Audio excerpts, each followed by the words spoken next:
Another round of applause for Bali as we welcome Christopher. Christopher, come on up. Oh, I just saw you. Have fun. Yeah, thanks. Hey, y'all, what's going on? So the first time I ever meditated, it was because a really cute girl asked me, "Do you meditate?"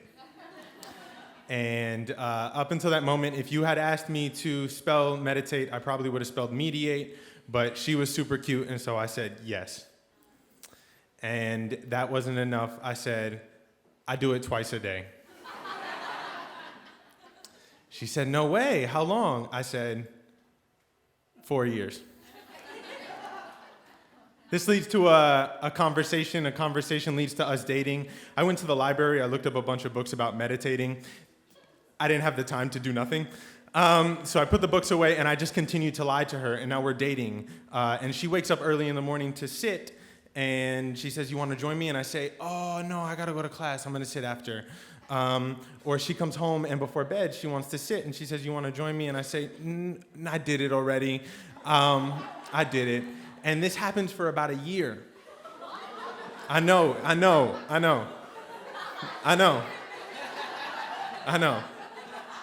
get it. And when I turned 21, she is so excited. She has a card for me. And she's fucking jumping up and down. And she says, "I'm so excited to give you this. And I have no idea what it is." I'm like, "Tickets to the Lakers." And I open it, and it's 2 plane tickets to Barre, Massachusetts to attend a 7-day silent retreat. For my 21st birthday. She doesn't want me to speak. And she starts crying because she's coming too. She's joining me. She's so happy that we can share this experience together. Oh, and I should have said something. And I was like, I'm going to tell her. But I was like, I can't wait. And so we get on a plane together to this silent retreat. And the whole time I'm like, just tell her. Just tell her. That's all you got. She's not going to forgive you, but you should tell her. And I don't. And we get to the silent retreat and we check in. If you've never meditated, not talking for a day is the worst fucking day in the world. It's like being trapped in a phone booth with a crazy person, except that crazy person is you. It is rough. And I'm there and I'm doing the thing and I'm telling myself all the stories. I'm like, I'm going to get through this. I can get through this. I can handle this. This is happening for a reason. You know, we convince ourselves of anything when we need to convince ourselves of anything. And day 1 goes by and I am about to lose my mind. And on day 2, we're not supposed to make eye contact with each other, but I tell myself a story like she hates me. Like, I'm like, she knows. Why won't she look at me? Even though I know we're not supposed to look at each other. So I write a little note, and like a prison shank style, I hand it to her while we're walking through the cafeteria. And she does the same thing back to me. And I do it again to her. And we're writing these notes to each other, which is totally against the rules. Now, on day 2, someone in the meditation hall, it's only 2 days in, we're meditating for like the 15th time that day, and someone screams like their mother and entire loved ones were just murdered. And then she's dragged out, screaming. And the teacher, the facilitator says, "That's okay. It's normal. It happens. Send love." And I think I'm gonna lose my fucking mind. Chris, figure it out. Day 3 comes along. We've passed enough notes that now somehow I'm in her room. And easiest way to say it is we embrace in what is known as the most silent, awkward sex I've ever had in my life. We don't say a single word or a sound, nothing. But now she's really upset. Now I took her out of this peaceful place. This is the 3rd time she's been on this retreat.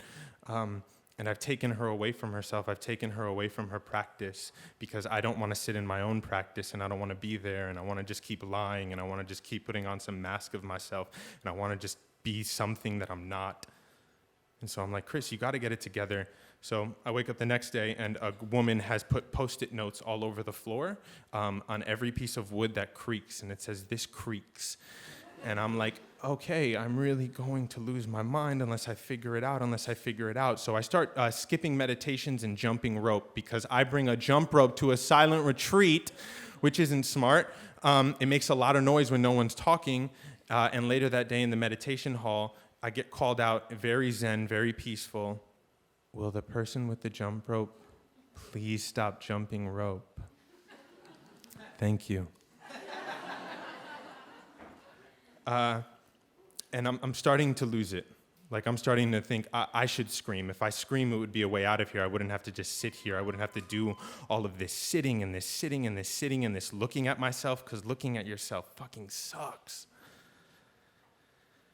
And somehow I get through the 7 days, and we take this car ride together back to Boston, and it's the most, I thought I knew silence. This was silence. And we're in this car, and we get on a plane, and I still haven't told her, and I'm like, you could just tell her. Just tell her. And I get to my car back in LA, and I drop her off at her place, and I get out the car, and I say, I have something to tell you. And she says, what? And I just vomit it all out. I let it all go. I give her everything. She doesn't say a word. She goes inside her house. I go home.